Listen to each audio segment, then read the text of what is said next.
This is Margaret Sanger. She was an American birth control activist and a notable figure in the development of birth control pills. Her family was pretty big in size because of how her mother had about 18 pregnancies and 11 live births. However, her mother shortly died at the age of 49. Margaret believed that she died due to the physical toll of childbearing.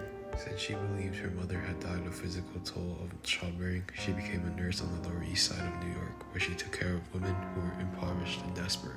However, there were laws in place that stood against Margaret's beliefs, such as the Comstock Act in 1873 that defined contraceptives such as obscene, which were illegal to be sent through the mail, which as an example can be abortion-related items. So in 1914, Margaret launched her own newspaper called The Woman Rebel in order to rebel against said laws, but she was sentenced to 45 years in federal prison for this act, and so she just fled to England to avoid it since no one would want to serve that long. She returned 2 years later in 1916 to New York to open the first ever birth control clinic, the Brownsville Clinic, but was arrested without evading it 9 days later.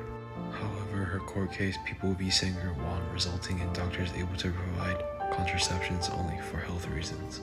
23 years later, Sanger collaborated with people like Webb Du Bois and Mary McLeod Bethune to bring birth control to Black communities in the South. In 1950, she reached out to biologists and philanthropists to research and obtain money for the first ever oral contraceptive. After 10 years, in 1960, the FDA approved Enovid, the first birth control pill.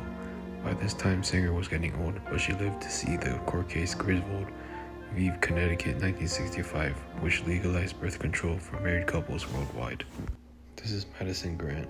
He was a conservationist and an environmentalist. By the 1900s, American bison was nearly extinct, so Grant founded the American Bison Society and lobbied Theodore Roosevelt to create federal bison refuges. He co-founded the Save the Redwoods League in 1918, seeing the great trees as a survivor of the bygone era that needed to be protected from logging practices, which closely related to his advocacy for scientific racism. He published his only masterwork, The Passing of a Great Race, in 1916, which separated Europeans into 3 categories: Nordics, Alpines, and Mediterraneans. He argued, however, Nordics were the only ones capable of maintaining high civilization. His thoughts weren't just ideas, they became law. He, along with several others, wrote the 1924 immigration law, which shut off immigration from Southern and Eastern Europe, which were Italians, Jews, etc., for decades based off of Grant's racial science.